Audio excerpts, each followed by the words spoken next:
নিশ্চয়কৈ চাওক যে যেতিয়াৰ পৰা আচলতে শীতকালীন অধিৱেশন আৰম্ভ হৈছিল সেই প্ৰথম দিনৰ পৰা আজিলৈকে ভোটাৰ্ছ পাৰ্টি ইণ্টাৰনেশ্যনেলে তেওঁলোকৰ বিভিন্ন দাবী বিশেষকৈ আপুনি উল্লেখ কৰিছে যে এবভ পভাৰ্টি লাইন আৰু বিল' পভাৰ্টি লাইন এই দুটাক লৈ পেলাই তেওঁলোকে সংৰক্ষণৰ কথা কৈ আছে। তেওঁলোকে 97% সংৰক্ষণৰ দাবী কৰিছে। বিশেষকৈ অৰুণোদয় আঁচনি যিধৰণে আচলতে মুখ্যমন্ত্ৰীগৰাকীয়ে লাভ কৰিব বুলি কৈছিল তেনেধৰণে এইসকল লোকে আজিলৈকে অৰুণোদয় আঁচনি লাভ কৰা নাই।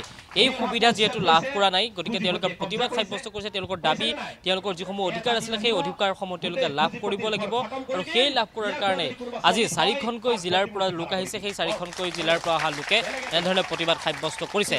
আমি কিছু কথা পাতিম অলপ। আপুনি প্ৰতিবাদ আপোনালোকৰ চলি আছে আজি 4টা দিন হ'ল, বিভিন্ন দাবী আছে আপোনালোকৰ। মুখ্যমন্ত্ৰীগৰাকীকো আপুনি যথেষ্ট কথা ইতিমধ্যে সমালোচনা কৰিছে। এই প্ৰতিবাদটোক লৈ পেলাই আপোনালোকে কি আশা কৰিব যে ভৱিষ্যতে আপোনালোকৰ এই যিসকল লোকে এই আঁচনিৰ সুবিধা পোৱা নাই 97 সংৰক্ষণ আপোনালোকে বিচাৰিছে 97%, এই কথাবোৰ কেনেধৰণে আপোনালোকে এতিয়া চাই আছে? চাওক, যেতিয়া সংবিধান প্ৰস্তুত হৈছিল ডক্টৰ বাবা চাহেব ভীমৰাও আম্বেদকাৰে এই SC ST বিলাকৰ মৰ্মবেদনা বুজি পাইছিল। তো আজি এনেকুৱা এটা সময় আহিলে SC STতকৈও দুৰ্বল এটা শ্ৰেণী সৃষ্টি হৈছে। এইটো হৈছে APL আৰু BPL। দৰিদ্ৰ সীমাৰেখাৰ তলৰ আৰু ওপৰৰ শ্ৰেণীয়ে কোনোদিনাখন ন্যায় পোৱা নাই। গণতান্ত্ৰিক ব্যৱস্থাৰ নামত এওঁলোকক মাত্ৰ ঠগ প্ৰবঞ্চনাৰ বাদে এওঁলোকে একো পোৱা নাই। আপুনি যদি চাই এটা ছাইডৰ পৰা যদি কি সমস্যা সমাধান হৈছে বুলি কৈছে, এটা সমস্যাৰ এটাৰ পৰা সৃষ্টি হৈ আছে। গতিকে এনেকুৱা ক্ষেত্ৰত এই APL BPL সমাজ যাৰ যিমান সংখ্যা বেছি সিমানৰে অংশীদাৰী। এইটো হৈছে গণতান্ত্ৰিক দেশ হয়।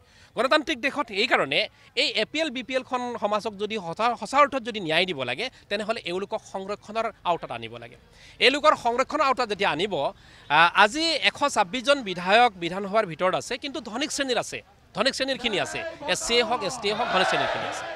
কিন্তু এই APL BPL সমাজ যদি ভিতৰত সোমাবলৈ চান্সেই নাপায়, এওঁলোকৰ কি ন্যায়ৰ কথা কোনো তাৰ কাৰণত আহিব নোৱাৰে।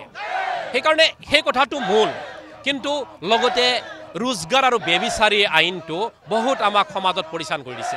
কালি মুখ্যমন্ত্ৰী মহোদয়ে বহু বিবাহক আইনলৈ আনিছে, আমি ভাল পাইছোঁ, ৱেলকাম জনাইছোঁ। কিন্তু এটা কথা যে এই যে পৰকীয়া প্ৰেমটোৰ লেকামটো কিয় নালাগে?